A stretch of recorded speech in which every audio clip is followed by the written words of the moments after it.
এই মেয়েটা আইসা দেখে এনে শুয়ে থাকে মাঝে মাঝে। তো এই মেয়েটা এখানে থাকে দিলে আমি ওই জায়গায় থাকি সারাদিন। সম্রাট, কি হয় তোমার? আমার ভাই, কেমন ভাই? ও ভাই, আপন? সম্রাটে ডাক দেবো? ডাকছেন। আমি তাকে টর্চারও করতে পারি না, মারতেও পারি না, বকতেও পারি না, আমি বাইরে বসে থাকতে পারি। সাভারে সেই সাইকো সিরিয়াল কিলার সম্রাটকে সন্দেহজনক অবস্থায় পাওয়া গিয়েছিল 2 দিন আগেই। আমি তাকে টর্চারও করতে পারি না, মারতেও পারি না, বকতেও পারি না, আমি বাইরে বসে থাকতে পারি। এই মেয়েটা আইসা দেখে এনে শুয়ে থাকে মাঝে মাঝে। তো এই মেয়েটা এখানে থাকে দিলে আমি ওই জায়গায় থাকি সারাদিন। স্থানীয় বাসিন্দাদের ধারণ করা 2 দিন আগের এক ভিডিওতে সম্রাটকে সেই পরিত্যক্ত পৌর কমিউনিটি সেন্টারের ভবনে এক ভবঘুরে নারীর সাথে দেখা যায়। পুলিশ ধারণা করছে এই নারীকেই পরবর্তীতে হত্যা করে মরদেহে আগুন ধরিয়ে দেয় সাইকো সিরিয়াল কিলার সম্রাট। ওই ভিডিওতে সম্রাটকে বলতে শোনা যায় তার বাড়ি ব্যাংক কলোনি শ্যামলী এবং ভবঘুরে নারী সম্রাটকে ভাই বলে সম্বোধন করে। যদিও সম্রাট সেই নারীকে একেবারে অপরিচিত বলে দাবি করে সেই সময়, তবে দুজনের কথায় প্রকাশ পায় নানা অসংলগ্নতা। সম্রাট, কি হয় তোমার? আমার ভাই, কেমন ভাই? ও ভাই, আপন? সম্রাটে ডাক দেবো? ডাকছেন। শহরের এক পরিত্যক্ত বাড়ির অন্ধকার ঘরে শুয়ে থাকা তানিয়া নামের একটি মেয়ের ভিডিও ফুটেজ বাংলাদেশের প্রায় সবাই দেখেছে। তানিয়া নামের এই মেয়েটি ঘুণাক্ষরেও টের পায়নি যে বিশ্বাস করে যাকে ভাই ডাকছে সেই মানুষটিই হচ্ছে আসলে এক ছদ্মবেশী শিকারী।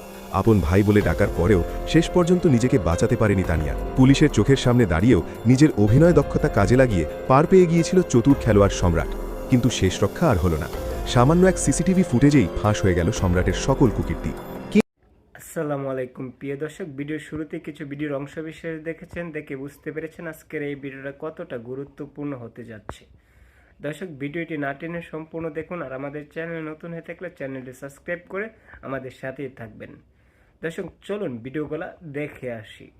সাভারে সেই সাইকো সিরিয়াল কিলার সম্রাটকে সন্দেহজনক অবস্থায় পাওয়া গিয়েছিল 2 দিন আগেই। আমি তাকে টর্চারও করতে পারি না, মারতেও পারি না, বকতেও পারি না, আমি বাইরে বসে থাকতে পারি। এই মেয়েটা আইসা দেখে এনে শুয়ে থাকে মাঝে মাঝে। তো এই মেয়েটা এখানে থাকে দিলে আমি ওই জায়গায় থাকি সারাদিন। স্থানীয় বাসিন্দাদের ধারণ করা 2 দিন আগের এক ভিডিওতে সম্রাটকে সেই পরিত্যক্ত পৌর কমিউনিটি সেন্টারের ভবনে এক ভবঘুরে নারীর সাথে দেখা যায়। পুলিশ ধারণা করছে এই নারীকেই পরবর্তীতে হত্যা করে মরদেহে আগুন ধরিয়ে দেয় সাইকো সিরিয়াল কিলার সম্রাট। ওই ভিডিওতে সম্রাটকে বলতে শোনা যায় তার বাড়ি ব্যাংক কলোনি শ্যামলী এবং ভবঘুরে নারী সম্রাটকে ভাই বলে সম্বোধন করে। যদিও সম্রাট সেই নারীকে একেবারে অপরিচিত বলে দাবি করে সেই সময়, তবে দুজনের কথায় প্রকাশ পায় নানা অসংলগ্নতা। সম্রাট, কি হয় তোমার? আমার ভাই, কেমন ভাই? ও ভাই, আপন?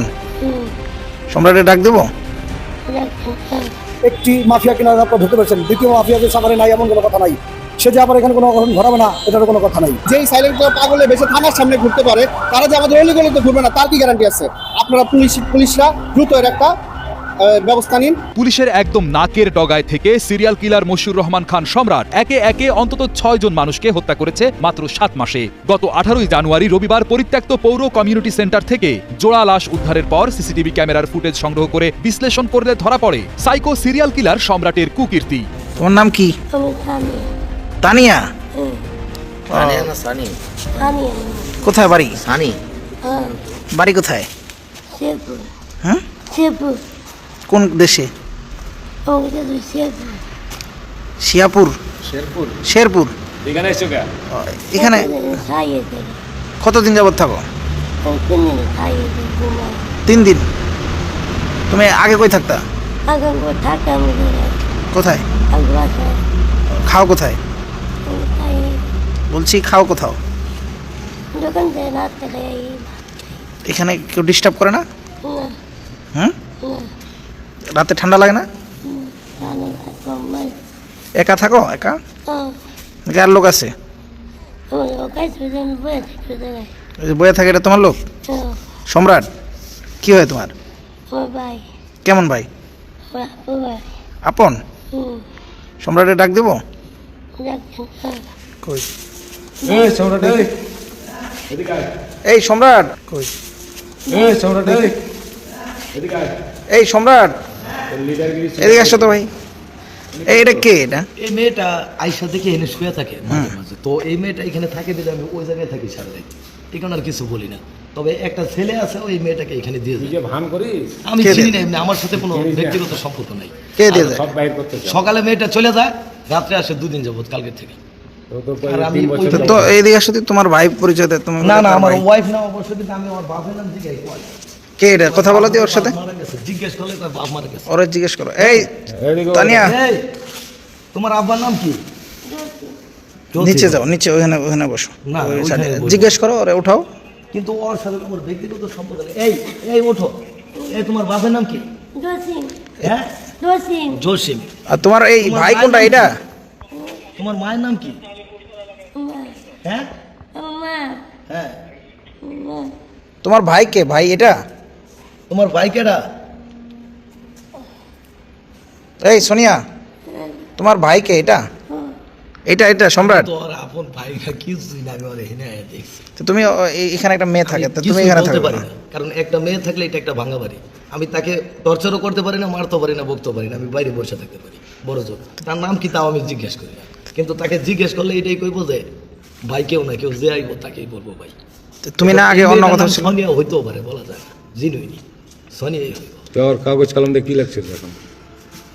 কিছুই লিখি নাই, সোনিয়াই হইব। ব্যাগের মধ্যে কি? ব্যাগের মধ্যে মেয়েটার বাবা মা এই পাওয়া ব্যাগের যাইতেছে মধ্যে না, কি? ব্যাগের মধ্যে কি? কিছুই না। মেয়েটার বাবা মা পাওয়া যাইতেছে না, মেয়েটার অবশ্যই বাবা মা খুঁজে বাইর করা দরকার। মেয়েটার মায়ে আঙ্গুল, বাপ জসিম। মেয়েটার? মেয়েটার বাপ বলে জসিম, আর মা? মা এই যে আঙ্গুল দেয় আঙ্গুল।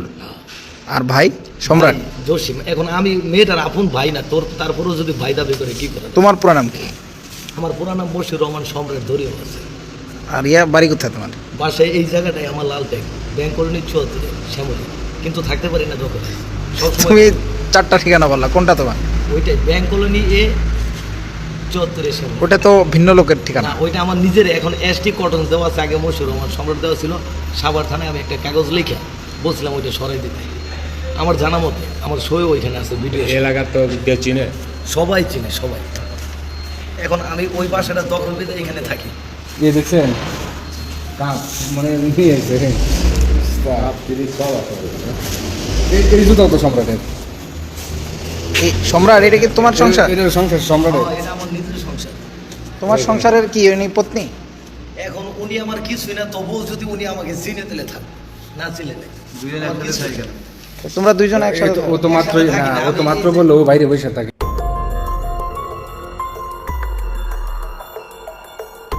সাভারের এক পরিত্যক্ত বাড়ির অন্ধকার ঘরে শুয়ে থাকা তানিয়া নামের একটি মেয়ের ভিডিও ফুটেজ বাংলাদেশের প্রায় সবাই দেখেছে। তানিয়া নামের এই মেয়েটি ঘুণাক্ষরেও টের পায়নি যে বিশ্বাস করে যাকে ভাই ডাকছে সেই মানুষটিই হচ্ছে আসলে এক ছদ্মবেশী শিকারী। আপন ভাই বলে ডাকার পরেও শেষ পর্যন্ত নিজেকে বাঁচাতে পারেনি তানিয়া। পুলিশের চোখের সামনে দাঁড়িয়েও নিজের অভিনয় দক্ষতা কাজে লাগিয়ে পার পেয়ে গিয়েছিল চতুর খেলোয়াড় সম্রাট। কিন্তু শেষ রক্ষা আর হলো না।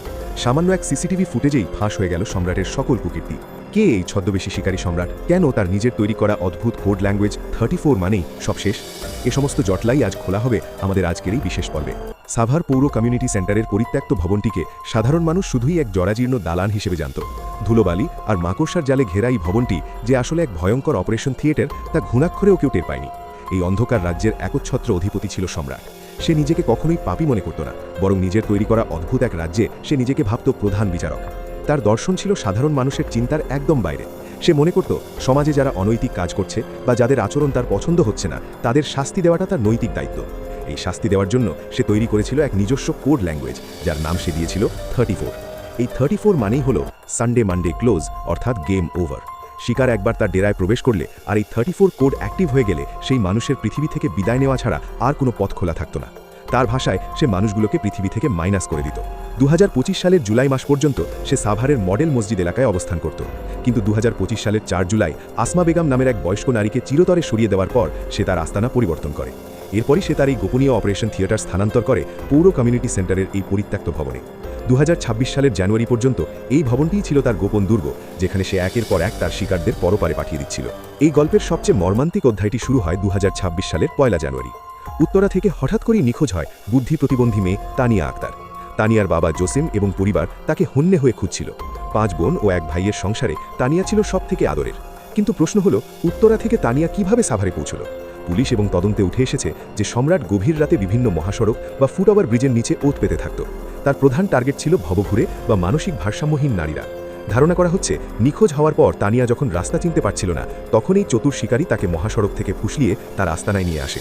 সম্রাট হয়তো তাকে খাবার বা আশ্রয়ের লোভ দেখিয়েছিল, অথবা ভাই সেজে তাকে ভুলিয়েছিল। সরল মনের তানিয়া বুঝতেও পারেনি সে কোনো নিরাপদ আশ্রয়ে যাচ্ছে না, বরং এক ঠান্ডা মাথার খেলোয়াড়ের ফাঁদে পা দিচ্ছে। ভাগ্য হয়তো তানিয়াকে বাঁচানোর একটা শেষ সুযোগ দিয়েছিল। ঘটনার ঠিক 2 দিন আগে, অর্থাৎ শুক্রবার রাতে, পুলিশ নিয়মিত টহলের অংশ হিসেবে সেই পরিত্যক্ত ভবনে গিয়েছিল। পুলিশ সেখানে সম্রাট এবং তানিয়াকে একসাথে দেখতে পায়। তখন পুলিশ তাদের জিজ্ঞাসাবাদও করেছিল, কিন্তু সেই মুহূর্তে তানিয়া সম্রাটকে আপন ভাই বলে পরিচয় দেয়। পরে পুলিশের সন্দেহ দূর হয়ে যায় এবং তারা ভেবেছিল হয়তো ভাই ও বোন মিলে এখানে আশ্রয় নিয়েছে। পুলিশ সেদিন তাদের ভিডিও রেকর্ড করে রেখে চলে আসে। পুলিশের চোখের সামনে দাঁড়িয়ে সম্রাট যে নিখুঁত অভিনয় করেছিল তা কোনো পাকা অভিনেতার চেয়ে কম নয়। সে এতটাই স্বাভাবিক ছিল যে পুলিশের অভিজ্ঞ চোখও তার মনের ভেতর চলা শয়তানি বুদ্ধি ধরতে পারেনি। পুলিশ চলে যাওয়ার পরই সম্রাট বুঝতে পারে এখানে আর বেশি দিন থাকা নিরাপদ নয়। তাই সে সিদ্ধান্ত নেয় তানিয়াকে শেষ করে দেওয়ার। তানিয়া হয়তো শেষ মুহূর্ত পর্যন্ত বিশ্বাস করেছিল তার এই ভাই তাকে রক্ষা করবে, কিন্তু শিকারী তার শিকারকে হাতের মুঠোয় পেয়ে ছাড়েনি। এখন প্রশ্ন জাগে, কে এই ঠান্ডা মাথার খেলোয়াড়? সাভারের মানুষ তাকে চিনত মশিউর রহমান সম্রাট নামে। চলাফেরা এবং কথাবার্তায় সে এমন এক ভাবমূর্তি তৈরি করেছিল যে কেউ তাকে সন্দেহ করার সাহস পেত না। কিন্তু মশিউর রহমান সম্রাট ছিল তার এক ভদ্রবেশী মুখোশ মাত্র। এই ভারী নামের আড়ালে লুকিয়ে থাকা আসল মানুষটির নাম সবুজ শেখ। নিজেকে আইনের চোখ থেকে আড়াল করতে এবং নিজের অতীতকে পুরোপুরি মুছে পেতেই সে এই নতুন নাম ধারণ করেছিল। তার আসল বাড়ি মুন্সিগঞ্জ জেলার লৌহজং থানার হলদিয়া ইউনিয়নের মৌসামান্দ্রা গ্রামে। পান্না শেখের 3 ছেলে ও 4 মেয়ের সংসারে সবুজ ছিল দ্বিতীয় সন্তান। গ্রামে থাকতে সে নিতান্তই এক সাধারণ যুবক ছিল, কিন্তু সাভারে এসে সে নিজের পরিচয় লুকিয়ে এক নতুন শিকারী সত্তা তৈরি করেছিল। এই নতুন নাম পরিবর্তনের সিদ্ধান্তটিই ছিল এক অত্যন্ত সিয়ানা মস্তিষ্কের কাজ। সে জানত নিজের আসল পরিচয় গোপন রাখতে পারলে কেউ তার শেকড় খুঁজে পাবে না এবং সে নিশ্চিন্তে নিজের শয়তানি বুদ্ধি খাটিয়ে একের পর এক অপকর্ম চালিয়ে যেতে পারবে। এই মাস্টার প্ল্যানই তাকে দীর্ঘদিন ধরাছোঁয়ার বাইরে রেখেছিল। শুধু সাভারেই নয়, তার গ্রামের বাড়িতেও রয়েছে এক অন্ধকার ইতিহাস। গ্রামের মানুষের কাছে সবুজ নামটা ছিল এক আতঙ্কের প্রতীক। তাকে এবং তার পরিবারকে নিয়ে এলাকাবাসীর অভিযোগের কোনো শেষ ছিল না। পরিস্থিতি একসময় এতটাই বেসামাল হয়ে পড়েছিল যে গ্রামের মানুষ অতিষ্ঠ হয়ে তাদের পুরো পরিবারকে গ্রাম ছাড়া করেছিল। গ্রাম থেকে বিতাড়িত হওয়ার 2 বছর পর অত্যন্ত কৌশলী এই পরিবারটি আবার গ্রামে ফিরে আসে এবং নিজেদের আধিপত্য বিস্তার শুরু করে। তার বাবা পান্না শেখও একসময় এলাকায় ত্রাসের রাজত্ব কায়েম করেছিল এবং জেলও খেটেছে। তাদের সেই রহস্যময় বাড়ির গেটে সবসময় কম্বল দিয়ে ব্যারিকেড দেওয়া থাকত, যেন বাইরের কেউ ভেতরের দৃশ্য দেখতে না পায়। এলাকাবাসী জানিয়েছে সন্ধ্যের পর সেই বাড়িতে 4-5টি মোটরসাইকেল আসত এবং গভীর রাতে আবার চলে যেত। তাদের বাড়ির সামনের বালুর মাঠে একবার মানুষের শরীরের অবশিষ্টাংশ পাওয়া গিয়েছিল। তখন গ্রামের মানুষ বিষয়টিকে গুরুত্ব না দিলেও এখন তারা পুরো হিসাব মেলাচ্ছে। ধারণা করা হচ্ছে সেই অবশিষ্টাংশই ছিল সবুজের কোনো এক গেম ওভার করা শিকারের অংশবিশেষ। এছাড়া একবার এক অটো চালকের সাথেও সে এক ভয়ঙ্কর ঘটনা ঘটিয়েছিল। ভাড়ার টাকা নিচে ফেলে দিয়ে অটো চালককে কৌশলে নিচু করিয়ে তার ঘাড়ে আঘাত করে তাকে শেষ করার চেষ্টা করেছিল এই সবুজ। সেই যাত্রায় চালকটি দৌড়ে পালিয়ে প্রাণে বেঁচেছিল। জানা যায় সম্রাটের পরিবার নিজেদের প্রভাব বিস্তার করার জন্য এক জঘন্য মিথ্যার আশ্রয় নিত। তারা প্রচার করত যে তারা সাবেক অ্যাটর্নি জেনারেলের আত্মীয়। যেহেতু তাদের বাড়ি আর অ্যাটর্নি জেনারেলের বাড়ি পাশাপাশি, তাই এই সুযোগটি নিত তারা। কিন্তু গ্রামের জনপ্রতিনিধি নিশ্চিত করেছেন যে তাদের সাথে অ্যাটর্নি জেনারেলের রক্তের কোনো সম্পর্ক নেই। শুধুমাত্র ভয় দেখাতে এবং নিজেদের অপকর্ম ঢাকতেই তারা এই মিথ্যে পরিচয় ব্যবহার করত। এটিই ছিল তাদের টিকে থাকার এক চতুর কৌশল। এখন ভাববার বিষয় হচ্ছে, সম্রাটের মতো একজন মানুষ তো একদিনে এমন ঠান্ডা মাথার খেলোয়াড় হয়ে ওঠে না। এর পেছনে থাকে দীর্ঘ ইতিহাস। সবুজের আপন ছোট ভাই লজ্জায় এবং ভয়ে এখন মুখ লুকাচ্ছে, তবে সে কিছু চাঞ্চল্যকর কিছু তথ্য দিয়েছে। ছোট ভাইয়ের ভাষ্যমতে সবুজকে মাদ্রাসায় দেওয়া হয়েছিল, কিন্তু সেখান থেকে বের হওয়ার পরই তার আচরণের আমূল পরিবর্তন ঘটতে শুরু করে। সে একা একা কথা বলতো এবং বাতাসের সাথে ঘুষি মারত। তবে তার জীবনের সবচেয়ে বড় ট্রমা বা মানসিক আঘাত ছিল তার বিবাহিত জীবন। সাভারে থাকার সময় সে বিবাহ করেছিল এবং তার একটি মেয়েও আছে, কিন্তু কোনো এক কারণে তার স্ত্রী তাকে ছেড়ে চলে যায়। স্ত্রী চলে যাওয়ার পর এবং সন্তানকে হারানোর বেদনায় সে মানসিকভাবে পুরোপুরি বিকারগ্রস্ত হয়ে পড়ে। এই আঘাতই তাকে স্বাভাবিক জগৎ থেকে বিচ্ছিন্ন করে দেয়। সে হয়ে ওঠে একাকী, আর এই একাকিত্বই হয়তো তার ভেতরের শিকারী সত্তাটাকে জাগিয়ে তোলে। গত 2.5 বছর ধরে পরিবারের সাথে তার কোনো যোগাযোগ ছিল না। মাসখানেক আগে সে একবার বাড়িতে গিয়ে মায়ের হাতের রান্না খেয়েই চলে এসেছিল। পরিবারের সাথে এই দীর্ঘ বিচ্ছিন্নতা তাকে আরও বেপরোয়া এবং ভয়ঙ্কর মাস্টার মাইন্ড হিসেবে গড়ে তোলে। তবে এসব চতুর পরিকল্পনা করেও শেষ রক্ষা হলো না। 18 জানুয়ারি সেই চতুর খেলোয়াড়ের কুকীর্তি ফাঁস হয়ে যায়। হঠাৎ করেই সাভারের সেই পরিত্যক্ত ভবনের সিসিটিভি ফুটেজে ধরা পড়ে এক ছায়ামূর্তি। ফুটেজে দেখা যায় সম্রাট খুব ঠান্ডা মাথায় রাতের আধারে কাঁধে করে একটি মানুষের শরীর সরিয়ে ফেলে। তার হাঁটা চলায় কোনো ভয় ছিল না, বরং ছিল এক পৈশাচিক আত্মবিশ্বাস। শুধু তাই নয়, সম্রাট তার অপকর্মের চিহ্ন মুছে ফেলার জন্য ব্যবহার করত আগুন। কিন্তু আধুনিক প্রযুক্তির কাছে তার সেই চতুর বুদ্ধি হার মানে। পরদিন 19 জানুয়ারি পুলিশ সেই সিসিটিভি ফুটেজ আর আগের দিনের ভিডিও মিলিয়ে নিশ্চিত হয় এই সেই মশিউর রহমান সম্রাট ওরফে সবুজ শেখ। অথচ গ্রেপ্তারের পর তার মধ্যে কোনো অনুশোচনা দেখা যায়নি। আদালতে 164 ধারায় জবানবন্দিতে সে স্বীকার করে নেয় 6টি নির্মম ঘটনা। সে পুলিশকে জানায় তার সেই লৌহর শিকড় 34 কোরের কথা এবং কিভাবে সে একে একে সবাইকে তার পথ থেকে চিরতরে সরিয়ে দিয়েছে। তদন্ত এখনও চলছে। সম্রাট কি একাই খেলার নায়ক, নাকি এর পেছনে আছে আরও বড় কোনো চক্র, তা খতিয়ে দেখা হচ্ছে।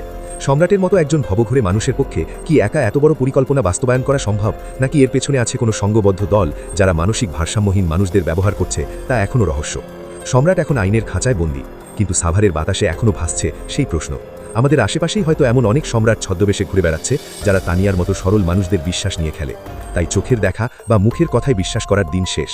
আজকের এই ঘটনা আমাদের চোখে আঙুল দিয়ে দেখিয়ে দিল মানুষের চেহারা দেখে তার মনের গভীরতা মাপা অসম্ভব। সাবধান থাকুন এবং সতর্ক থাকুন। কে জানে আপনার পাশের মানুষটি হয়তো কোনো এক ছদ্মবেশী খেলোয়াড় যে অপেক্ষা করছে তার 34 কোড প্রয়োগ করার জন্য।